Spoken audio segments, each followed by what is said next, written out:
Hello children and welcome back to the class of business studies. और बच्चों, हमने start किया था chapter number 5 emerging modes of business, जिसमें हमने डिस्कस किया था प्रीवियस क्लासेस में E business, scope of E business and importance और बेनिफिट्स ऑफ ई बिजनेस। जैसे कि हर कॉइन के दो साइड्स होते हैं, दो फेस होते हैं, उसी तरह अगर ई बिजनेस हमें कुछ फ़ायदे देता है तो इसके कुछ नुकसान भी हैं। तो today we will talk about limitations of E business. तो लिमिटेशंस में फर्स्ट है लैक ऑफ पर्सनल टच। जब भी आप ई बिजनेस ऑनलाइन शॉपिंग के थ्रू कोई प्रोडक्ट मंगाते हैं तो उसमें पर्सनल टच का अभाव होता है।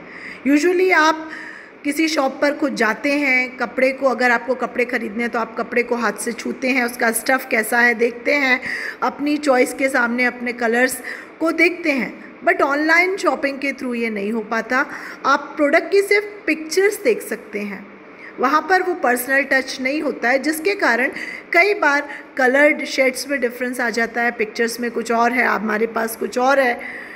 हम उस तरह की वो इम्पोर्टेंस उस चीज़ को नहीं दे पाते हैं जितनी ज़रूरी वो चीज़ हमारे लिए होती है। तो पर्सनल टच का अभाव होता है। Lack of security. Online transaction में कई बार आईडी हैक होने का ख़तरा होता है। मॉनिटरी एस्पेक्ट, हम कैश पेमेंट करते हैं तो हमारे पासवर्ड भी इधर उधर हो सकते हैं, तो सिक्योरिटी का अभाव होता है। कई बार हमारे साथ साइबर क्राइम के थ्रू हमारे पासवर्ड भी लीक हो सकते हैं, तो सिक्योरिटी नहीं होती है ई बिज़नेस में।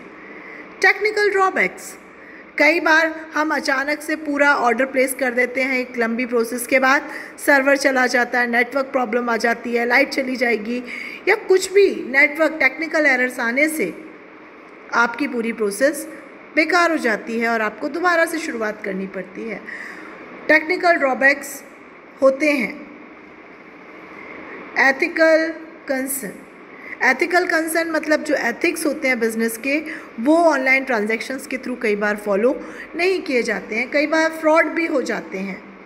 आप मंगाते कुछ और हैं, आपके पास चीज़ कोई और आती है, तो उस केस में वो एथिक्स फॉलो नहीं होते हैं बिज़नेस के जो होने चाहिए। Requires technical knowledge. बिल्कुल, जब आप ऑनलाइन ट्रांजैक्शन करते हैं, आप कोई भी ई बिज़नेस केस को मतलब टर्म को लेते हैं, तो उसके लिए ये ज़रूरी है कि आपको ऑनलाइन ट्रांजैक्शन या ई बिज़नेस या इलेक्ट्रॉनिक इक्विपमेंट्स, कंप्यूटर चलाना, नेटवर्क, उसके बारे में आपको फैमिलियर होना ज़रूरी है। और अगर आपको टेक्निकल नॉलेज नहीं है तो you won't be able to perform online transactions. High risk.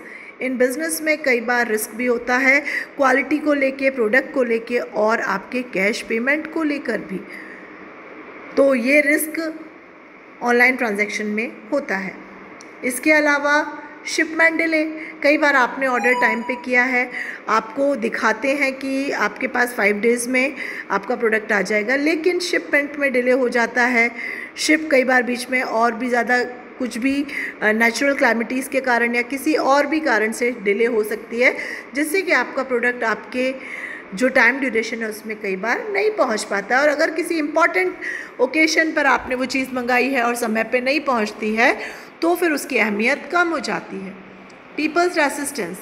Generally लोग रेसिस्ट करते हैं, मना करते हैं किसी भी न्यू टेक्नोलॉजी को अडॉप्ट करने के लिए। उन्हें ये भी लगता है कि अगर हम मंगाएंगे तो ये चीज़ कैसी होगी, क्या होगी, या किसी से अगर वो सुन लेते हैं कि भाई हमने एक बार मंगाई थी चीज़ ऑनलाइन तो वो ख़राब है, तो वो ट्रस्ट इतनी जल्दी नहीं कर पाते हैं। वो ऑनलाइन ट्रांजैक्शन ई बिज़नेस को फेथ नहीं करते हैं, वो रेसिस्ट करते हैं। एथिकल फॉलआउट्स। अगर ई बिज़नेस किसी बिज़नेस में है, अगर कोई बिज़नेस ई बिज़नेस मोड को फॉलो करता है तो उसके एम्प्लॉयज़ के जो मेल्स होते हैं या जो भी ट्रांजैक्शन है वो सभी anybody can open in the business, तो उनके जो पर्सनल एथिक्स होते हैं वो वहाँ पे डिस्ट्रॉय हो जाते हैं। मतलब हर कोई आपके मेल्स को पढ़ सकता है। ये मैं बात कर रही हूँ बिज़नेस टर्म में काम करने वाले लोगों के लिए। वहाँ पर बिज़नेस एथिक्स फॉलो नहीं किए जाते हैं, जो कि सही बात नहीं होती है। तो बच्चों, आज हमने डिस्कस किए limitations of E business. Thank you so much.